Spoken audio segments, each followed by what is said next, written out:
Here we go. Welcome, friends, to Hilarious Name Pending, episode number 5, the only video game news show on the internet that is presented by somebody with a beard. It's probably not, is it, though? In fact, it's definitely not. I know it's not.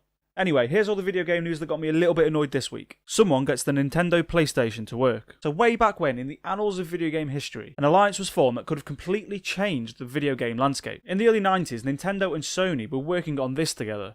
The Nintendo PlayStation. This ungodly device was basically an SNES with a CD-ROM drive bolted on top of it by Sony, and it could play both SNES cartridges and CD-ROM games that Sony was working on at the time. Before this thing even got off the ground though, Nintendo severed ties with Sony after a disagreement in terms of licensing. Instead, they chose to approach Sony's biggest rival at the time, Philips, and came up with a contract that lent more in favour of Nintendo. Anyway, a prototype of this Nintendo PlayStation surfaced a few years ago, and it's since had gamers wondering what the world would look like if Nintendo and PlayStation managed to sustain their relationship. This prototype didn't really work though. Sure, the SNES cartridges worked fine in it, but the CD-ROM drive, the part that Sony developed, wasn't fully functioning. Until now, that is. Last week, YouTuber and tech super geek Ben Heck, who I am now in love with by the way, this man is brilliant, uploaded a video to his channel showing how he got the curious device to work. After working multiple occasions on the device, tweaking some electronic internals and saying big words that I don't really understand, Ben Heck got that CD drive working.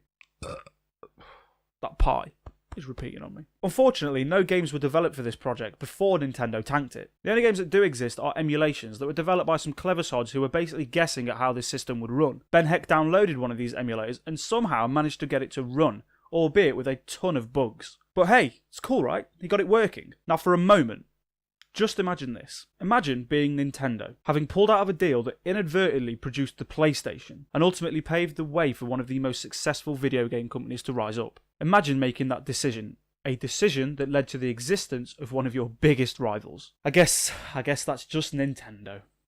Making stupid business decisions from day one. Piss-coloured Joy-Cons? The NES Mini cancelled? New Nintendo 2DS XL? Yeah, fuck off, mate. I'll do what I want. We get our first look at the new Assassin's Creed. Look!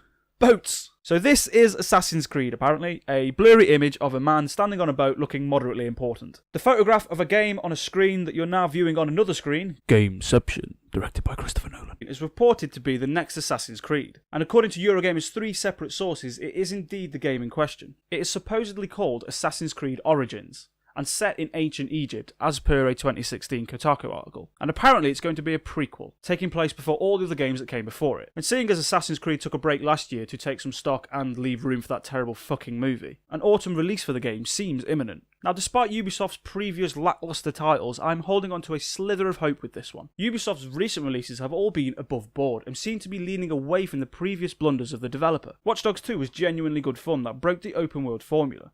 For Honor implemented some innovative third-person combat mechanics, and Ghost Recon Wildlands had a generally warm reception from critics. We'll just have to see what E3 has in store for Assassin's Creed, and whether or not their little holiday from the franchise has paid off. Just remember to put the fucking faces in this time, mate. Yeah. Marvel wants to make VR games. In an interview with GameSpot's Justin Haywald, Jay Ong, the Vice President of Games and Innovation at Marvel, has confirmed that VR games are coming from the comic book giant in the near future. In this interview, Mr. Ong pointed out the unique abilities of video games as narrative communicators. Quote, "Games are more flexible than film or TV in terms of being able to tell amazingly different stories." End quote. And explained how Marvel is interested in virtual reality development and its potential in future video game releases. Quote, "We did a deep dive looking at that space towards the end of last year, and it offers some pretty incredible opportunities." End quote. So when can we expect to be swinging through the Manhattan skyline as the friendly neighbourhood motion sickness man? Well, not for some time. Quote, "There are absolutely things in the work, but we're just not quite ready to announce them yet." End.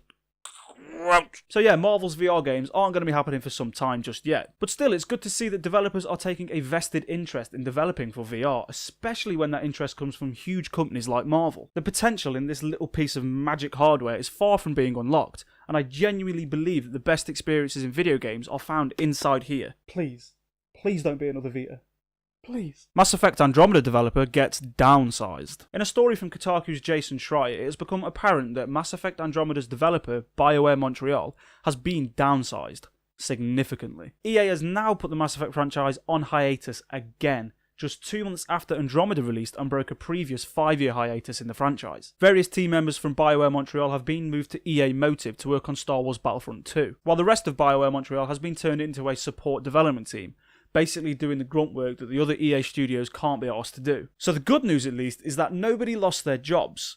The bad news, however, is that EA have just lost all faith in that studio, and that's understandable after its less than well-received effort with Mass Effect Andromeda. The game was rife with unforgivable yet hilarious bugs and glitches, and heavily criticised by reviewers for not having anything close to a tangible fucking story. It's really no surprise then that EA have pulled BioWare Montreal away from the Mass Effect franchise, especially when taking into consideration the previous track record of those games and their beloved nature. So sorry Mass Effect fans, looks like another long wait is on the horizon. Hopefully next time you'll get the game you were supposed to get this time around. Oh well, only another half decade to wait. Arseholes. And that's it, folks. One more week in the world of video games, and one more week of me just talking at you about some children's toys. I'm joking. Jesus. So did I miss anything? Is a Nintendo cross-PlayStation world one you want to live in? Are you looking forward to whatever Assassin's Creed Origins is going to be? Let me know in the comments down below, or over on Twitter at Darryl Does, where I spend most of my days refreshing my newsfeed, wishing for some digital friends to show up.